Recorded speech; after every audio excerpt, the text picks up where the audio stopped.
Hello दोस्तों, नमस्कार। मैं हूं बजरंगी लाल। आप देख रहे हैं बजरंगी लाल यूपीपीसीएल यूट्यूब चैनल। ये वीडियो मैं यूपीपीसीएल 891 पोस्ट का फाइनल रिजल्ट आने के बाद रिकॉर्ड कर रहा हूं। अ, और मुझे उम्मीद है आप सभी ने रिजल्ट देख भी लिया होगा। मेरिट इतनी हाई चली गई है, इतनी हाई चली गई है, मतलब इतनी अप मेरिट चली गई है जिसका किसी भी यूट्यूबर ने या किसी भी तैयारी करने वाले बच्चे ने कभी सोचा ही नहीं होगा।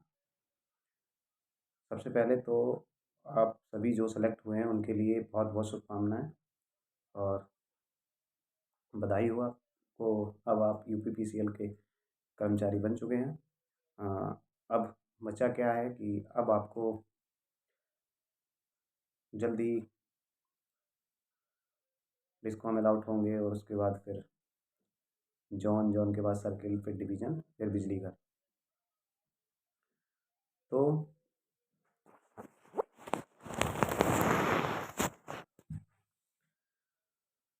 कहना ये है कि मैं जो सेलेक्ट हुए हैं सभी को बहुत ज़्यादा बधाइयाँ। और सेलेक्ट होने के बाद मतलब क्या क्या करना है, आगे का प्रोसेस क्या रहेगा, उसको लेकर एक सेपरेट वीडियो बना दूंगा। अभी ये वीडियो उन सभी भाइयों के लिए है जिनका नहीं हुआ। डीबी वाली जो वीडियो थी उसी में सबको बता दिया था और ये सच था कि 1800 बच्चे बुलाए गए थे, तो उसमें से आधे मतलब 892 का ही होना था। हालांकि रिजल्ट तो 856 का हुआ है। मेरिट इतनी ज़्यादा हाई जाने का क्या कारण है भाई? तो मैं उसका एनालिसिस आपको बता देता हूँ कि क्या कारण है मेरिट इतनी हाई जाने का। मैं जिस दिन अ, अपने दोस्त संदीप का डीबी करवाने गया था, उस दिन कम से कम 300 या 350 बच्चों का डीबी होगा। तो मैक्सिमम लगभग उन्होंने अराउंड 180 या 200 बच्चों से मेरी बात हुई होगी, लड़कों से। तो उसमें 95% ऐसे विद्यार्थी थे जो डिप्लोमा किए रहे थे या डिप्लोमा करने के बाद, आईटीआई करने के बाद फिर डीबी कराने आए थे। मतलब उनकी क्वालिफिकेशन जेई वाली है, लेकिन वो टीजी 2 का एग्ज़ाम दे रहे हैं। मैं भी डिप्लोमा किया हुआ हूँ। सच बताऊँ तो अब ये ड्रीम जॉब की तरह हो गई है लोगों की, और बहुत ज़्यादा लोग तैयारी इसकी करने लगे हैं। एक ज़माना हुआ करता था कि टीजी 2 को कोई जाना नहीं करता था। अब बिजली विभाग की अगर कोई जॉब है तो टीजी 2 एक ऐसा, मतलब आप जब सेलेक्ट हो जाएंगे, मतलब जो सेलेक्ट हो गए हैं वो जान जाएंगे और जो नहीं सेलेक्ट हुए हैं वो जानेंगे कि टीजी 2 अब एक ऐसा ऐसी कड़ी है विभाग और उपभोक्ता के बीच कि इसको हर गांव जाना होता है।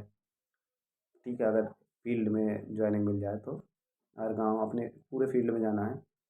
तो बात यह है कि मतलब ये पद अब हर कोई जानने लगा है कि टीजी 2 भी कोई पद होता है, और सैलरी भी ठीक ठाक है, अच्छा रुतबा भी सही है। तो इस कारण और फिर इंजीनियरिंग के जो ज़्यादातर विद्यार्थी होते हैं जो आईटीआई इलेक्ट्रीशियन से करते हैं, उनके लिए और कोई जॉब भी नहीं है यूपीपीसी, मतलब यूपी में इससे बेस्ट ट्यूबवेल ऑपरेटर है, लेकिन वो इससे निम्न स्तर की जॉब है। निम्न स्तर मतलब हमारे भारतवर्ष में लोगों की ऐसी सोच है कि ग्रेड पे या तनख्वाह के आधार पर निर्धारित कर लेते हैं। तो वो 1900 ग्रेड पे की नौकरी है, जबकि ये 2800 ग्रेड पे की नौकरी है।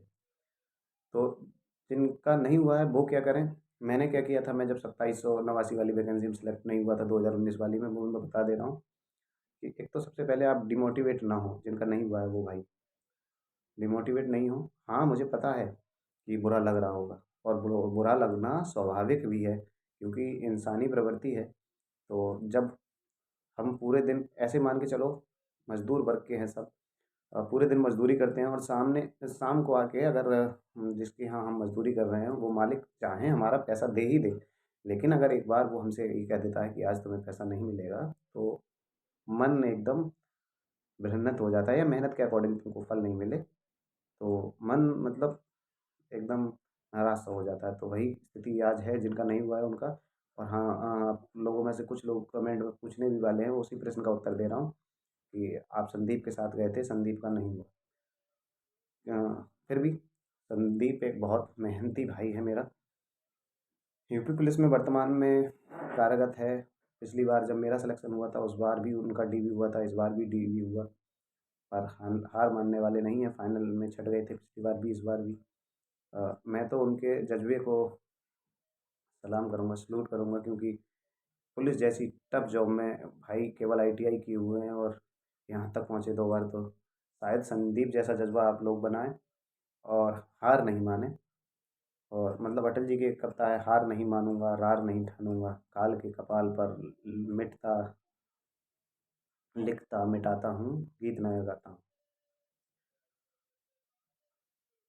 मन मेरा भी ये प्रश्न है कि मेरिट इतनी हाई जा कैसे सकती है?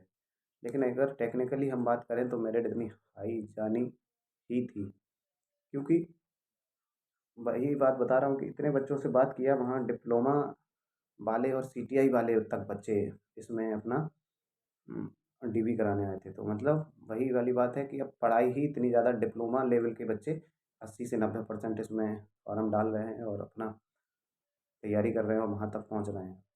कट ऑफ आपकी सोच से बहुत ज़्यादा परे है कि भाई 163 कट ऑफ यूआर है और ओबीसी 156, जनरल मतलब 163 यूआर जनरल को कहते हैं, और एससी और ईडब्ल्यूएस तो दोनों बराबर ही हैं। 139 140, 139 मतलब 140 ही मान लीजिए, बहुत कट ऑफ होती है। मतलब 70% नॉर्मलाइजेशन के बाद उस पर भी आपका कंप्यूटर फिल्टर लगा रखा है। तो सबसे पहले तो ये बात है कि आप हरास मत होइए, परिणाम नहीं आया आप मेहनत के अकॉर्डिंग, कोई बात नहीं है।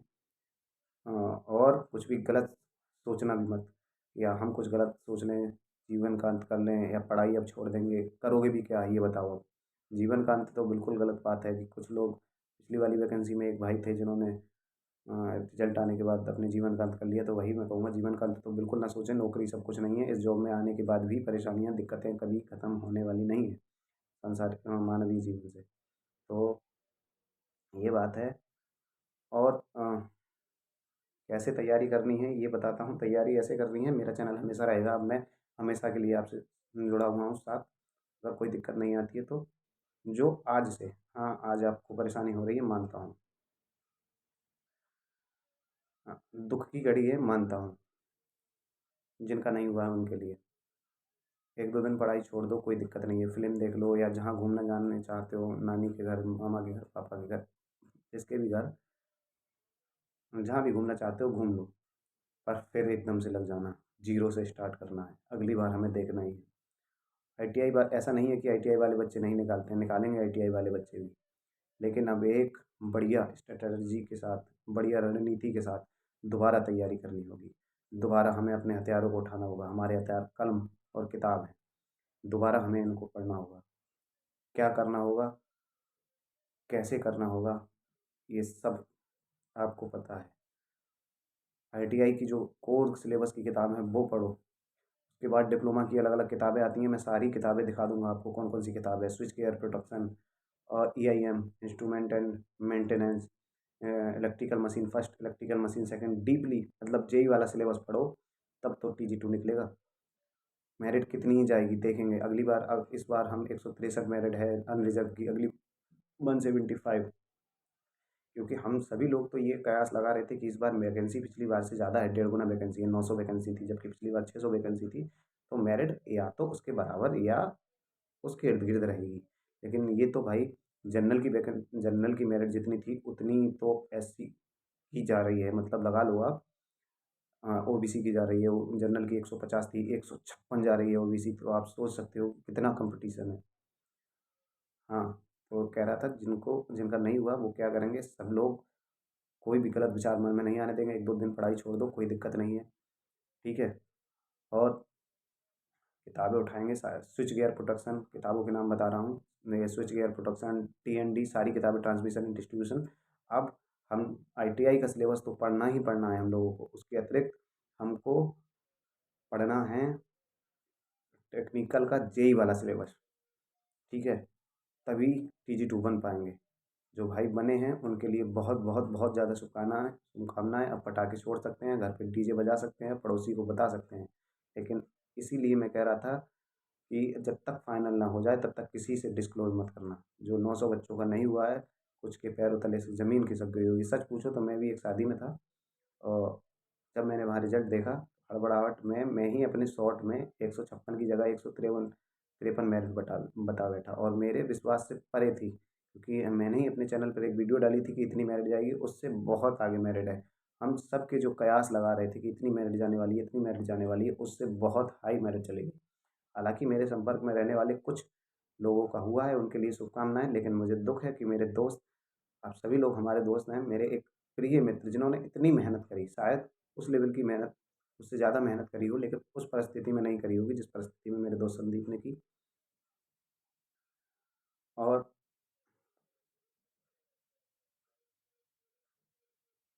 परेशान नहीं होना, जिनका हुआ है उनके लिए आगे सारी चीज़ें बताते रहेंगे कि अब क्या होगा, अब कैसे आपसे डिस्कॉम भरवाए जाएँगे और कैसे आपसे मतलब कैसे आपको डिस्कॉम अलॉट होगा, कैसे आपको घर के पास पोस्टिंग होगी, फिर कैसे सर्किल मिलेगा, ये सारी चीज़ें मैं बताता रहूँगा। परेशान नहीं होना है बिल्कुल, हार नहीं मानना है। अंत में यही कहूँगा कि शीशे के खिलौने को उछाला नहीं जाता, शीशे के खिलौने को उछाला नहीं जाता, दिल के हर शौक़ को पाला नहीं जाता, मेहनत और दुआओं से निकल आती हैं राहें, हर काम को तकदीर पर टाला नहीं जाता। मेहनत करनी है हमें, इस बार नहीं हुआ कोई दिक्कत नहीं, अगली बार के लिए आज ही से लग जाना है, मतलब लग जाना है, किताबें उठाओ, पढ़ना है अब खुद से और अपनी परिस्थितियों से लड़ना है अब।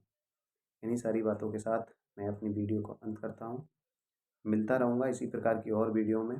रिज़ल्ट नहीं हुआ कोई दिक्कत वाली बात है, मतलब हमारा रिज़ल्ट नहीं हुआ है, मतलब आप लोगों का जिनका नहीं हुआ है दिक्कत है, हमें परेशानी महसूस होगी, लेकिन इसका ये मतलब नहीं है कि हमारा जीवन लीला समाप्त हो गई, हमारा अंत हो गया।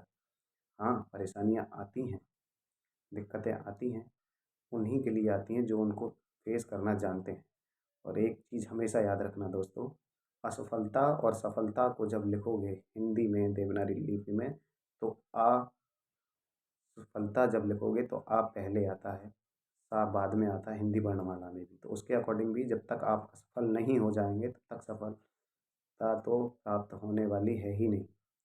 बस भाई, मैंने बहुत ज्ञान दे लिया, दिल से दुखी भी हूँ, जिनका नहीं हुआ उनके लिए परेशान नहीं होना। ये नहीं, अगली बहुत सारी वैकेंसी आएँगी, अगर तैयारी आपने कंटिन्यू रखी तो ट्यूबवेल ऑपरेटर आने वाली है। और इसके अतिरिक्त आरआरबी जेई, तो फार्म अभी भरे भी जा रहे हैं। आरआरबी जेई, एएलपी और भी बहुत सारी वैकेंसियाँ। आईटीआई वाले बच्चे जिन्होंने आईटीआई कर रखी है, घर नहीं बैठे हैं। अगर इस साल आईटीआई कंप्लीट हो रही है तो यूपी पॉलिटेक्निक के कुछ समय बाद फार्म आ जाएँगे, ऑनलाइन फॉर्म डालें, अपना पॉलिटेक्निक कर लें, पॉलिटेक्निक नहीं तो सीटीआई कर लें, अगर टेक्निकल लाइन के आप विद्यार्थी हैं तब। बाकी इसी तरह की और वीडियो के लिए मिलते रहेंगे हम अपने इसी चैनल पर। तब तक के लिए जय हिंद, जय भारत।